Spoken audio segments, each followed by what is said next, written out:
So, you got into acting. Gotham's been on for a while now, a few years. And how did you get to the role? How was the audition process for you? The Gotham audition was just a call from my agent saying, I don't think it said it was for Gotham.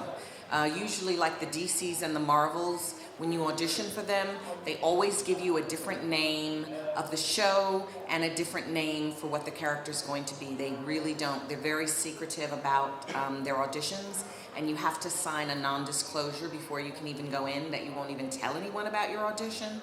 So I was told that I was coming in for a kind of a Nurse Ratched kind of character, and I pulled my hair back and put a stock, a fish netting thing on it.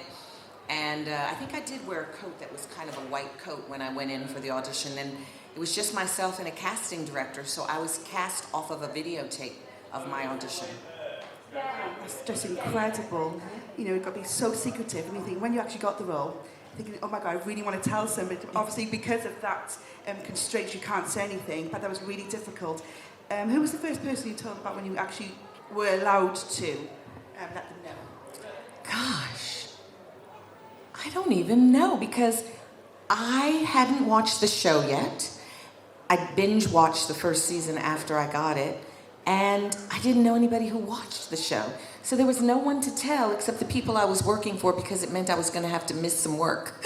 It's always good, be able to be on another show and be on another one as well. Yeah. So, how did you prepare for the role?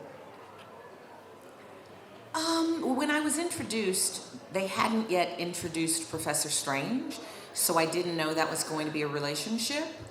I came on first, and then B.D. Wong is also a theater actor, and he's done a lot of theater, so we both have a great admiration for each other's work. And I was brought on to be there for maybe 4 episodes, and B.D. was brought to be there for maybe 8. And the first day we were together, we were like, we're going to make them write for us. And so they ended up keeping us for about a dozen episodes. 3 times more than they expected to have Ethel Peabody be there. Oh, that's just incredible. B.D. Wong as well. He's been in quite a lot of things. I remember in Jurassic Park he's been in. He's also been in quite a lot of other things. He was on Law and Order. Yes. I don't know if you have that, for about 15 years, I think. Yeah, incredible. The chemistry between you looks incredible. And we worked on that. That's something as actors, when a writer, when you are performing on television, if you make the writing good and you make the relationship good, then the writers get excited and they start writing for you. So BD and I, we would kind of choreograph our moves so that we would look at a certain time and we'd exit frame at a certain time. And we were well aware that if we could be interesting enough, the writers would get excited and they would write more for us. Oh, that's just incredible.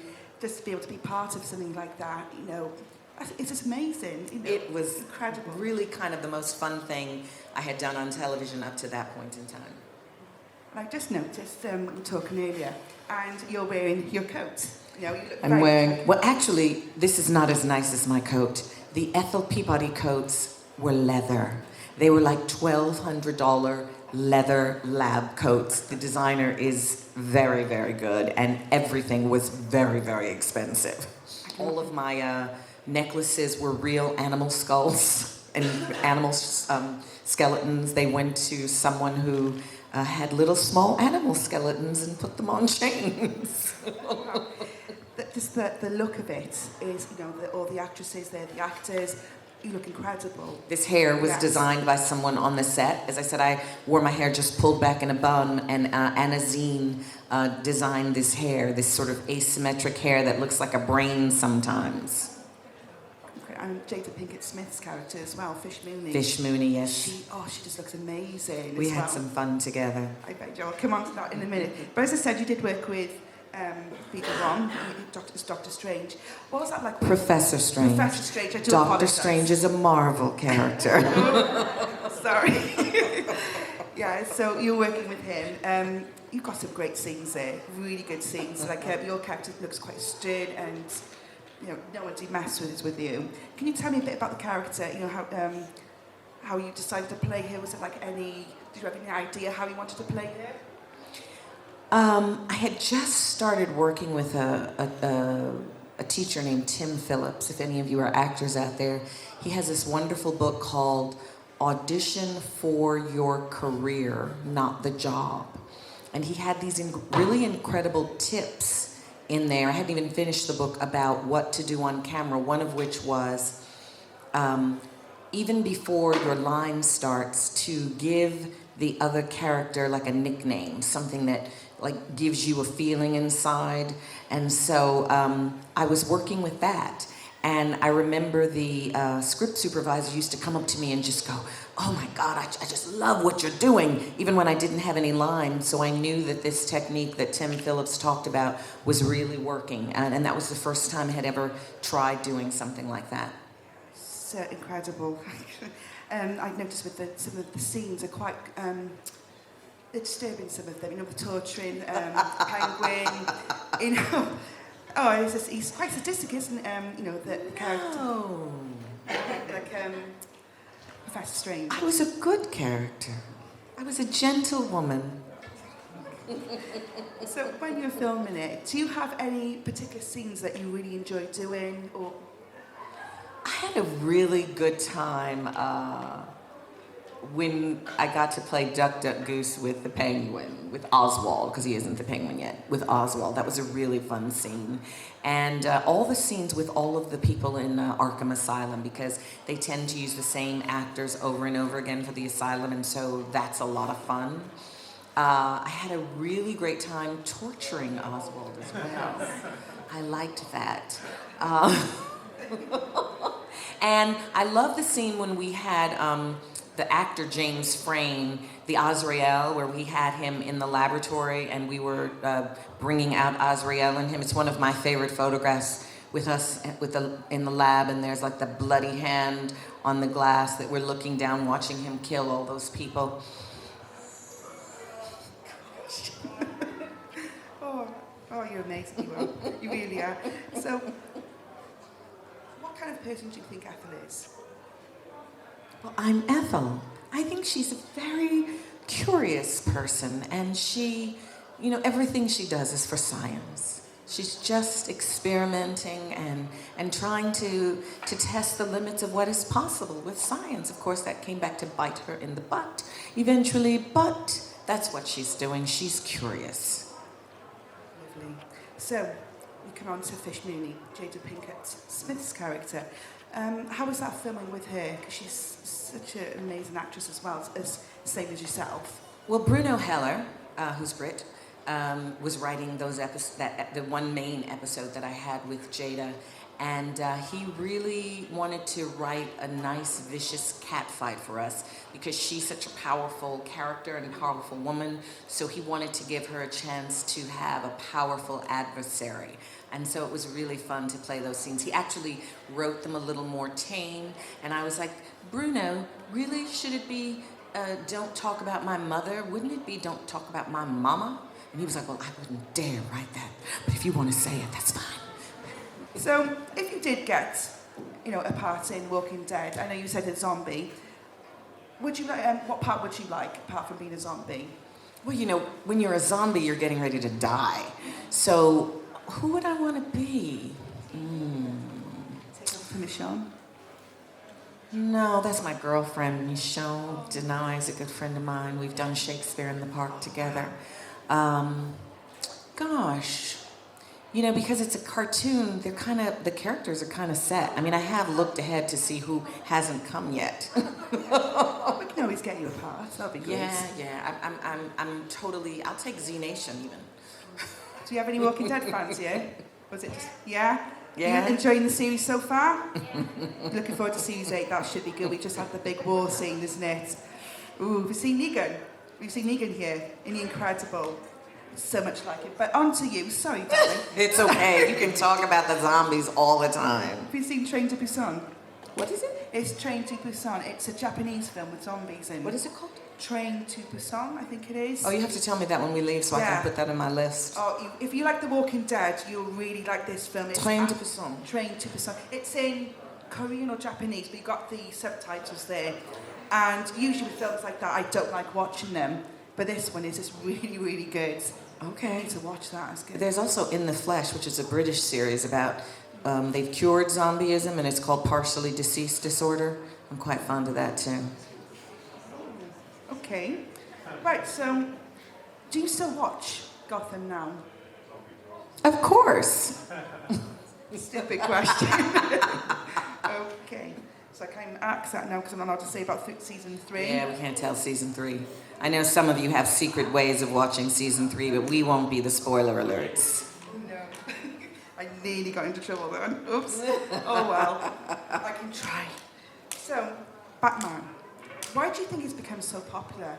What about it do you think makes it so magical? I think all of the superheroes, I think we all want to be superheroes. They do things that we dream of doing. And I think because special effects have gotten to be so amazing now, this opportunity to really allow characters to do things that you couldn't do when we were first having television. But now, there's nothing that you can't visually accomplish on television or in film. So we get to see the potential that we had in our imagination about what our superheroes could do. Wow. People don't know that Gotham is a prequel to Batman, and it will never be Batman because they actually don't own the rights to Batman. No. So, if you had to choose in Gotham, which character would you have liked to play if you didn't get Peabody? If I wasn't Peabody, well, I would want to be Catwoman because I have such fond memories of, so I'm having one of those senior moments. Old films. The original. No, the TV series. You know who I'm thinking? Eartha Kitt. I would want to be Catwoman because Eartha Kitt was I loved Eartha. I know they've got some amazing outfits, haven't they? That would be incredible. Yeah, and Eartha was a fabulous Catwoman. Very good. So, next question is, I've forgotten now. Okay. If you had a superpower, what would it be?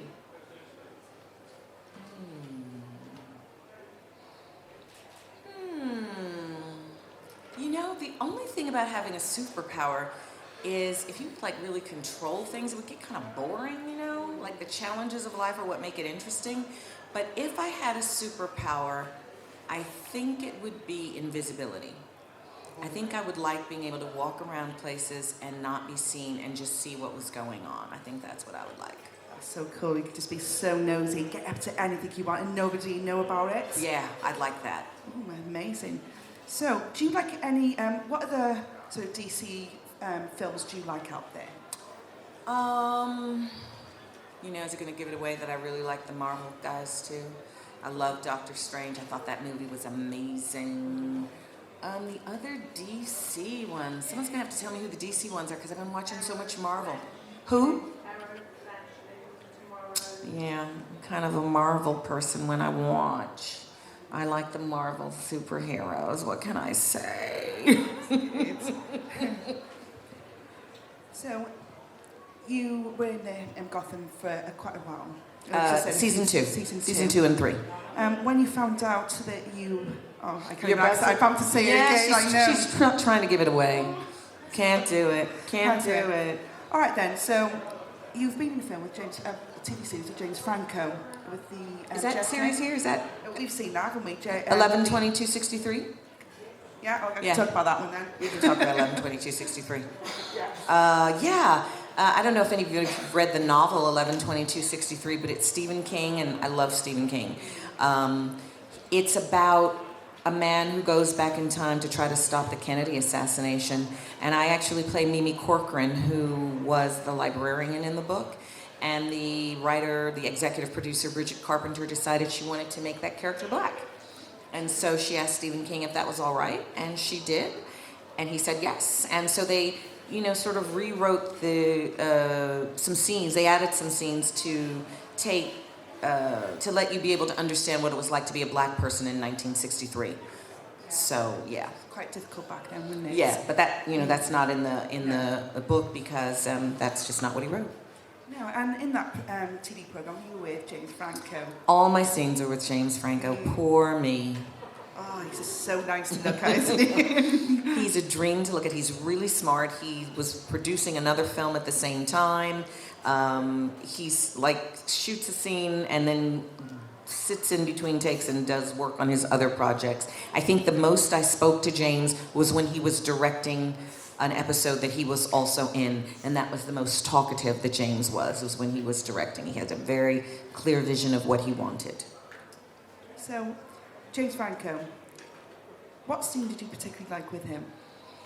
There's a scene in his home where I come to confront him about my knowledge that all of his paperwork for applying for the job is fake. And it's an emotional scene for my character, and I have to say that I learned a lot about acting for the camera from James. He's a very, like there's a softness to him, and working with him and just putting my attention on him, it gave me all of the emotional response that I needed, because he was just so present with me that it was easy to play the scene. It's just incredible. And he knows that camera, and he knows how to turn so the camera's going to get just the right angle. He is a master. Oh yeah, he definitely knows how to work it, doesn't he? Yes, he does. Next one, I was doing my research, and I'm on the computer laptop looking at some stuff. My little girl was watching me, and she saw a picture, and she went, "She's in Enchanted." I was like, "Oh yeah, I'd never realised before you were in Enchanted with Phoebe Banks." Yes. You know, with Patrick Dempsey and Amy Adams. Yes. How was that film? And that's such a magical film. Really is a magical film. It's interesting because that film was originally going to be a lot more animation, and the film that they finished was actually half of what the script was. They just really kept the live action part over the animation. That was they were in process of making that film when we auditioned for it, and there was another actor who played my husband in the film, and the director never made it to the audition. So we told the casting director, we're going to do this audition together. And we did, and they cast us together. Patrick was great to work with, as was Amy, and it's become a kind of meme on the internet because she wants to touch my hair. It's so lovely. And I'm like, don't you dare touch my hair. Look at the look you gave her. It's like, what the hell? Exactly. I'm being careful because there are some children in here. There are children in here. Oh, it's amazing, that film. I think they did it just right. It's not too much animatronics in there. It's quite a lot of live action. Mm-hmm. What was your favourite scene from there? Apart from yours. Well, yeah, I mean, there's so many great scenes in there. I love the fact that there's singing in there. So I'm a musical theater person, so I love the fact that that movie has so much music. And James Marsden was probably one of my favorite characters in Enchanted. So I couldn't say I had a favorite. I really love that film a lot. Oh, it was great. I remember it coming out in 2007, just a year after my daughter was born. And she just watches it constantly. Oh. And when I first saw it, it was just absolutely incredible. Now I realise you're in it. I was like, oh yeah. So yes, getting divorced. Yeah. And then you end up in together anyway. You finally get together again. Thanks to Amy. She's just incredible. And having a wonderful career. Oh, definitely. You know, she's in the Muppets as well. She's got a very good voice. Oh, she is a Muppet. She's in the, which one is it? In the Muppet movie? It's a Muppets movie or something. Okay. And she's in there and she does all the singing and dance. Just like looking at Giselle. Okay. Yeah. Okay. So, last question then before to the audience. Horror films. Because I hear you're not really typical girl. You don't like really chick flicks. No, I'm not a chick flick girl. What's your favourite horror film? That's really hard. You all have Get Out here? Is that movie open here yet? Yeah, I think it's just coming. I've seen Get Out 4 times, and it made me go back and watch some Hitchcock and rewatch my old horror. Like I went and Raiders is really action, but I went and rewatched Jaws and The Birds and Raiders to just look at the difference between how horror was done then and how it's done now. And Get Out is really a return to the way Hitchcock did horror. It's more suspense, very little violence until the very end. I like my comedy with my horror, so I like Return of the Living Dead with Clu Gallagher. That's one of my favorites. The original Halloweens where you see no deaths I kind of like Michael. I mean, I really like horror. I'm a horror and a zombie person. Oh, we'll get on fine then, darling. I really into horror too. I met Tonya Moran in February. I did an interview with him. He plays The Stepfather. Stepfather. That's a good one. Oh, I like that one as well. Yeah, that's a good one. Yeah, I really enjoy. I know you're not here to really see me, but I like all the old 60s, 70s, 80s films. They're so, like the indie films, you don't see much, there's no graphic in it, it's not very graphic. Yeah. There's not much blood. Like nowadays, it's way too graphic. And it's good, obviously, it's really Yeah. good.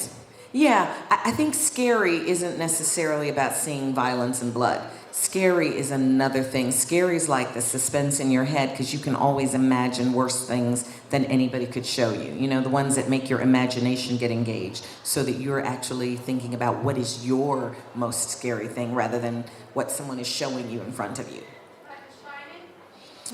The Shining is a goodie. That's a goodie. That one didn't really scare me. It scares me more now, certain scenes from it. But at the time, I wasn't really scared of it.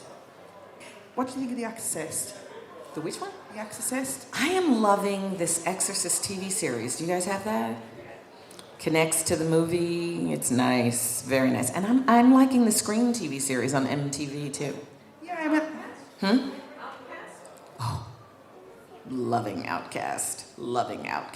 Yeah. Paranormal stuff is really good. Yeah, the paranormal ones, I'm like... apart from that one I meant. I'm watching the cameras, and I'm like, because I do this, I'm like, you couldn't shoot that by yourselves. So I'm picky about things like that. Like the Blair Witch, I'm like, camera angles, not possible. Blair Witch, the original one, was good. The second one was awful. I didn't see the second Oh, one. you're not listening so much. Yeah, I get really weirded out about camera angles. So if you're going to shoot one of those where you're supposed to have somebody, something is happening in the house, then the camera has to feel like you could be holding it. Yeah, oh, definitely. Or I'm out. Yeah, because it's very shaky. I know they're running like, but I was just like getting quite seasick looking at them running, and like the second one's just appalling in my opinion anyway. It can't beat the original. So does anybody else got any questions? Yes, sir. What about, what do you think does better movies, DC or Which one? Marvel? DC or Marvel? Oh, God. You know, I think it's hard right now because Marvel is kind of dominating with putting out series for every one of their characters. And someone was just telling me, which I'm not aware of, that DC is kind of separating their TV characters and their movie characters and not using the same actors.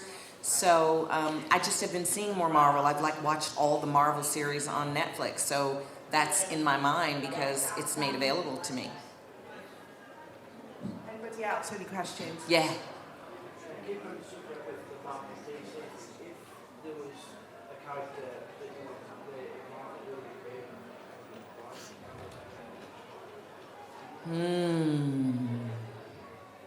In the Marvel Universe. Well, you know, right now, Luke Cage is shooting in New York, so I'd love to play a villainess in Luke Cage. Your characters are quite nice usually, and it was a breath of fresh air to get It was Ethel. really exciting to play someone wicked. Oh, you look just amazing on that. It was great. Very wicked. It's really great. Does anybody else got a question? Yeah, Kelly. That scene with Colin Michael Smith in season 2, when he was put in the... When I put him in there with that man who liked to eat people. Yes. Yeah. How was that filmed? Corey was in the cell with who was that actor? He has a really weird name, the actor who played that part. And he was just in the cell, and the other actor was on a chain that could only go so far, and they kept having to adjust that chain so that he could not get him, but would feel like he could get him. No, I'm sorry. I meant, was he completely naked with little dots around it to make him look more grotesque, or how did that... No, they may have added some VFX after the fact, but that was what everybody looked like. What I saw looked exactly like what I saw on screen. Yeah. No, that wasn't. There were no special effects I think for that. Do you like cannibal films? I do like cannibal films a lot. Yeah. I can't mention that one then, obviously, because too many kids in here. Which one? The one that got Silence? bans. No, not the cannibal films in general. Oh, I don't know if I know any. You'll tell me that when we're not sitting on the dais. We don't want to scare those little children back there. My favorite prisoner was probably Oswald.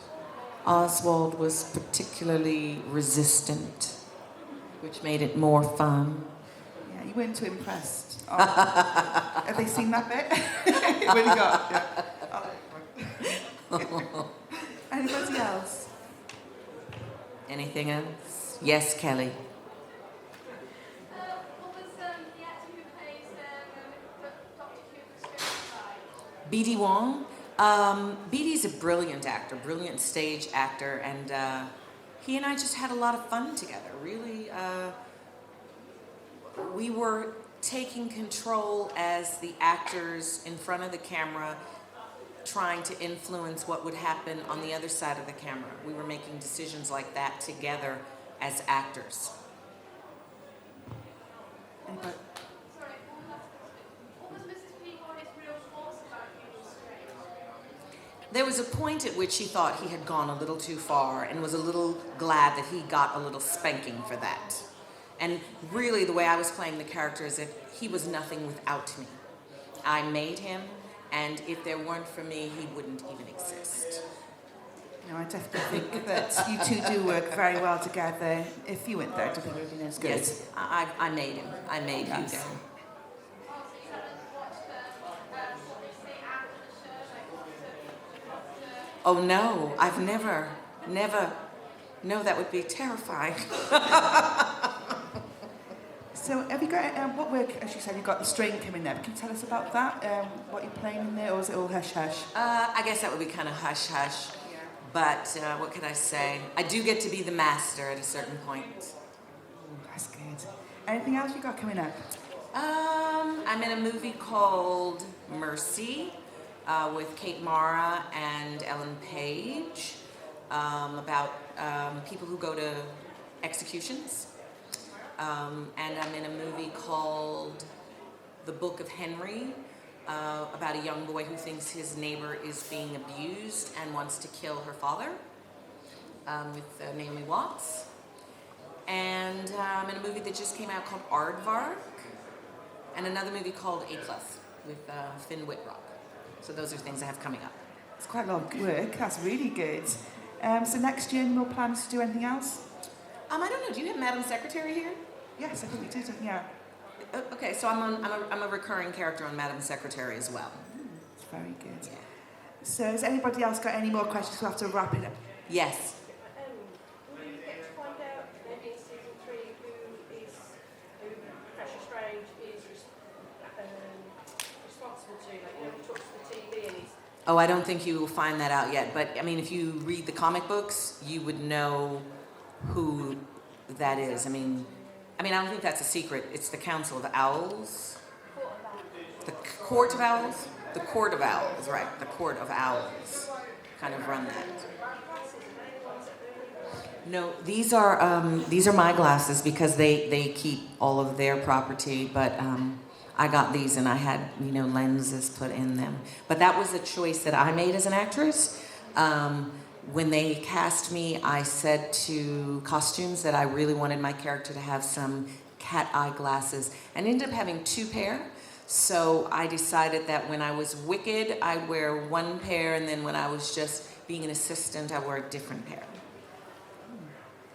Did you try taking anything off set, or were you really, really not allowed to take anything? Oh no, you really, really aren't allowed. And as I said, everything I had was so expensive, it would be noticed. I mean, I think I had doubles of the leather coats, and they were spectacular coats. They did give me a dress, because I don't remember why, but for some reason, there was a dress that they didn't use, and it fit me so well that he said that I could have it.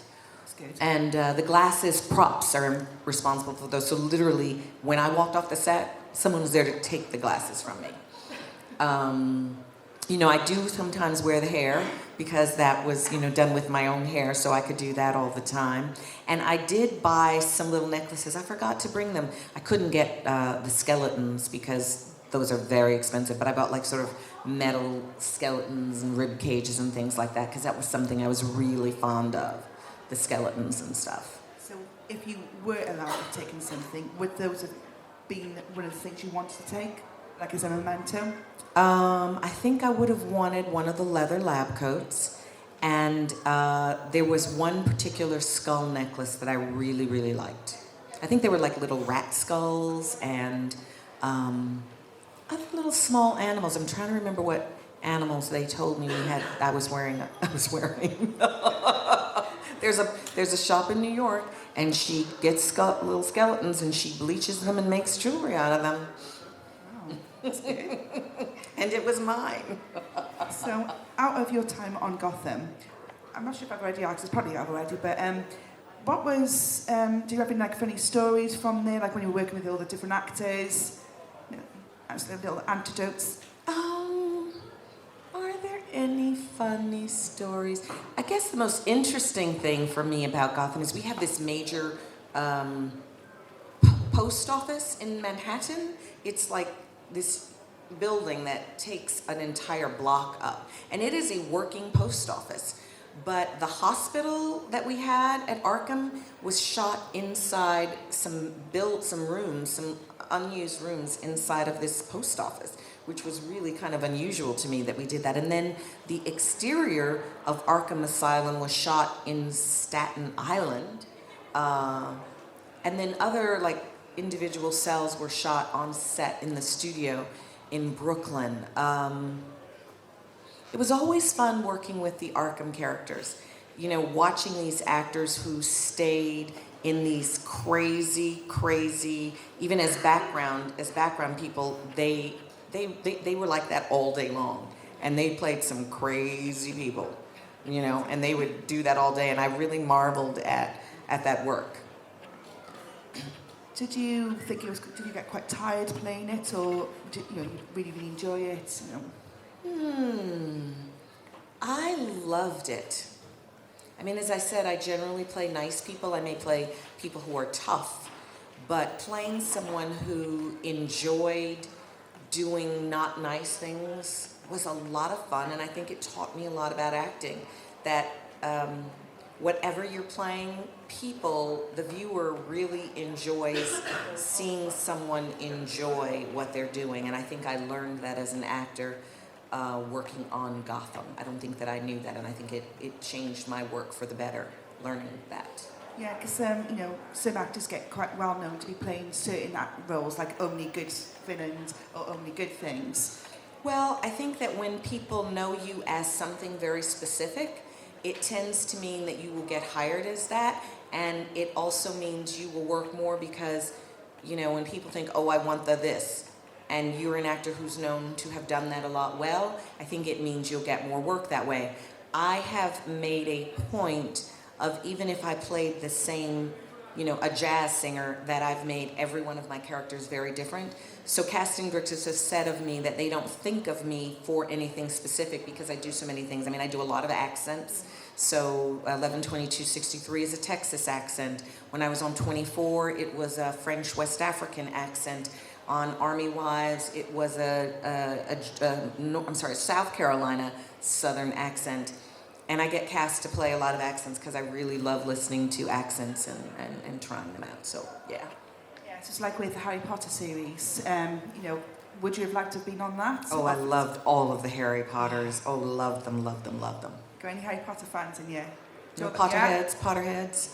Yeah, I loved all those books. Oh, and I saw all the movies as well. Oh, definitely, me too as well. They're, you know, Danyl, Radcliffe, Emma Watson, Rupert Grint, they're just known as the Harry Potter guys. They're breaking out of it. I mean, Daniel's been doing some Broadway plays, and I think that they have had that opportunity to break out of just being those Harry Potter characters. Yeah, because like with Emma Watson, she's just Beauty and the Beast. Have you seen that? No, it hasn't come out yet in America, I don't think. No, or Beauty and the Beast. It's just people were wondering how she was actually going to play, because you only know her as Hermione from Harry Potter. So she's got that big movie out now with Tom Hanks too. yeah, it's nice seeing people doing different things and not just playing the same old role over and over again.